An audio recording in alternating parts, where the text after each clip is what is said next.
BFM Business. 6h, 9h, Stéphane Soumier réveille la planète éco. Good morning business. Ah, ce sont des lunettes connectées. Alors, il n'y a aucun doute. Zil Liu, bonjour. Bonjour. Et vous êtes le patron, rapprochez-vous bien du micro, Zil, et vous êtes le patron de Laster Technology, oui, parce que nous, on n'a pas des micros de très haute technologie, ou plutôt si, mais justement, l'idée, c'est qu'ils soient proches de vous. Donc, Laster Technology, et vous faites vous-même. Et on voulait absolument mettre ça à l'honneur le jour où Google donc met pour la première fois en vente libre ces lunettes connectées. Je le rappelle, ça va durer 24 heures juste aux États-Unis, $1 500. Vous faites vous-même donc des lunettes connectées. Vous avez fait le pari d'ailleurs, et je pense qu'on peut démarrer par là. Alors ceux qui nous regardent à la télévision, je vais les mettre d'ailleurs, pour ceux qui nous regardent à la télévision, verront qu'elles sont massives, beaucoup plus grosses que celles de Google, mais en même temps beaucoup moins chères. Vous avez fait le pari de lunettes connectées abordable, accessible. Tout à fait, et aussi on apporte des fonctionnalités supplémentaires que la Google Glass ne fait pas. Comment ça, des fonctionnalités supplémentaires? La réalité augmentée, par exemple. Vous savez, la Google Racontez-moi, alors la réalité augmentée, c'est comme Big Data, elle fait partie de ces mots nouveaux qui sont absolument partout et dont on se demande ce qu'ils veulent vraiment dire. Alors, la Google Glass, pour ceux qui l'ont essayé, bon, malheureusement, c'est pas encore commercialisé partout, mais c'est déjà en vente depuis à peu près un peu plus d'un an. Ce sont des lunettes où vous avez un écran sur le côté. Vous avez un petit écran flottant. Vous devez regarder donc en haut à droite pour voir donc l'interface de votre téléphone. Ça veut dire que l'image projetée n'est pas permanente sur ma rétine, c'est ça l'idée. Ouais, voilà. Exactement. Donc c'est un écran déporté. Avec nos lunettes, vous allez pouvoir faire ce qu'on appelle de la réalité augmentée, c'est-à-dire que on va afficher de l'information contextuelle par rapport à l'objet que vous regardez. Par exemple, là, vous portez mes lunettes, vous me regardez, vous pourriez avoir des informations sur ma page Facebook juste à côté de moi. C'est ça. Vous me dire, bah voilà, Monsieur Liu, vous avez fait ci, ça, etc., etc. Donc, ce sont des informations que vous auriez dû chercher vous par une commande vocale ou sur Internet, alors que là, avec nos lunettes de réalité augmentée, l'information va venir vers vous. Et on va même aller plus loin, et chacun va se rendre compte à quel point c'est peut-être effectivement une rupture fondamentale. Il pourrait y avoir là l'ensemble de mon interview, l'ensemble des questions que j'ai prévu de vous poser, l'ensemble des informations sur l'entreprise. J'aurais plus de papier devant moi, on pourrait discuter comme ça face à face en permanence. Tout à fait. Ne jamais rompre le fil de notre discussion, et j'aurai toutes les informations qui s'affichent là. Exactement. Sans perturber ma vision. C'est ça qui est assez spectaculaire, Tout à fait. effectivement. Tout à fait. Et c'est effectivement la grande différence avec les produits qu'on avait auparavant, comme les lunettes de réalité virtuelle, qui sont un cas à part. Les lunettes de réalité augmentée vous permettent effectivement de pouvoir avoir de l'information, la bonne information au bon moment. Et tout ça en ayant les mains libres. Alors vous donnez des exemples saisissants, notamment le musicien qui a plus besoin de Tout à fait. Ça, chevalet et de partition. Effectivement. Alors, il aura besoin toujours des partitions pour bien suivre la musique, mais auparavant on avait besoin effectivement de tourner les pages, et par exemple là ça va être la lunette qui va vous afficher les partitions en même temps, et en fait toutes les applications, toutes les situations où vous avez besoin d'avoir les mains libres et avoir besoin de l'information en même temps, ces lunettes pourront vous aider. Donc imaginez par exemple vous êtes en moto, vous êtes en vélo ou en voiture, vous allez pouvoir avoir l'information GPS par exemple sur la route pendant que vous conduisez, au lieu de regarder le téléphone que vous mettez généralement discrètement sur le tableau de bord, vous baissez un peu le regard pour regarder l'information. Absolument. C'est d'ailleurs assez dangereux, d'ailleurs je ne recommande pas de faire ça.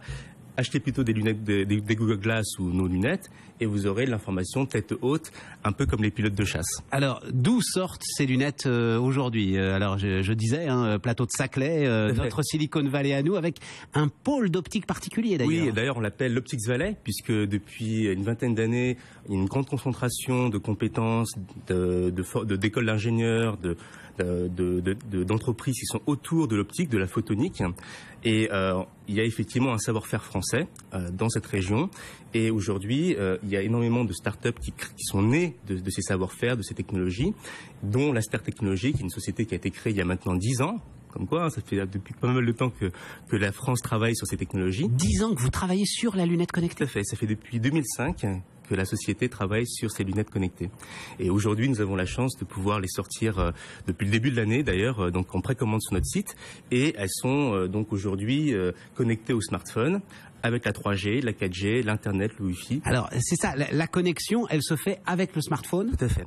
Tout à fait. Alors nous, on a fait un choix un peu différent de ce que fait la concurrence, c'est-à-dire qu'on a décidé que ce soit le téléphone qui soit votre votre unité de calcul. Ouais, c'est ça. Votre récepteur d'information, et les lunettes est une extension de l'affichage. Ce qui permet d'ailleurs de réduire le coût du produit en général, parce que sur la lunette Google Glass, par exemple, vous avez tout le système de téléphonie Android qui est intégré dans la lunette, ce qui fait effectivement un concentré de technologie assez impressionnant. Mais vous avez en fait quelque part deux téléphones. Vous avez le téléphone sur votre lunette et le téléphone dans votre poche. Nous, on s'est dit pourquoi acheter deux téléphones? On a déjà un téléphone.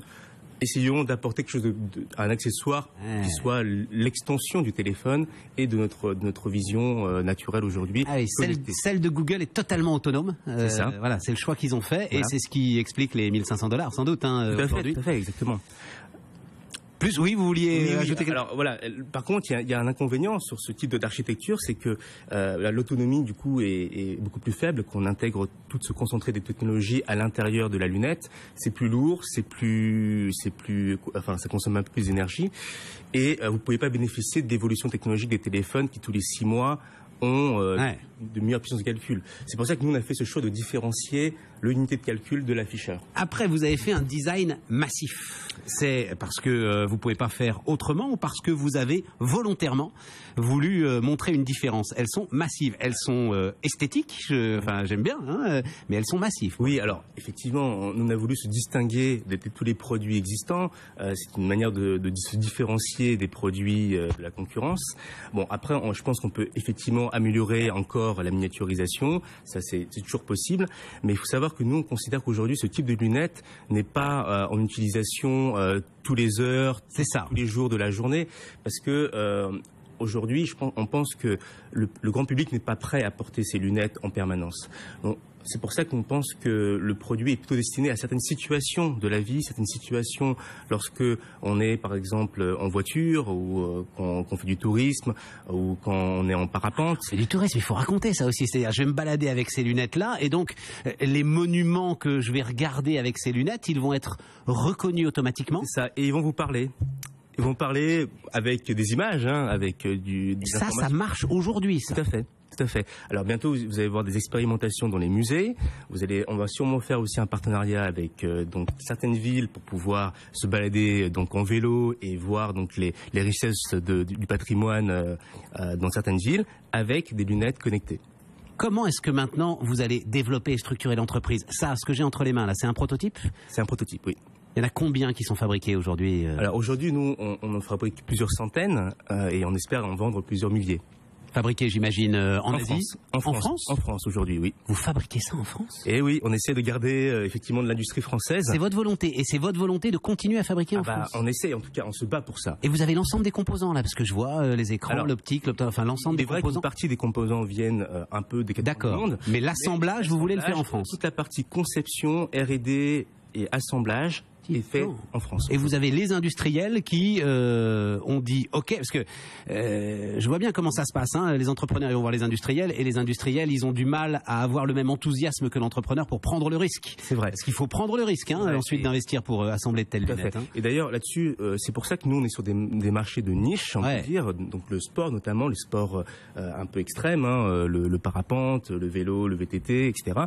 On a des clients aujourd'hui qui souhaitent développer le produit pour des usages beaucoup plus larges, et eux effectivement envisagent de produire malheureusement dans des pays pas forcément en Europe, quoi. Peu importe, enfin c'est pas le sujet, mais en tout cas de produire très très largement. Oui, mais en même temps, il faut qu'elle grandisse et qu'elle croisse aujourd'hui l'entreprise. Et quoi, alors vous allez vous développer sous la forme de licence? Vous allez... Alors voilà, c'est ça.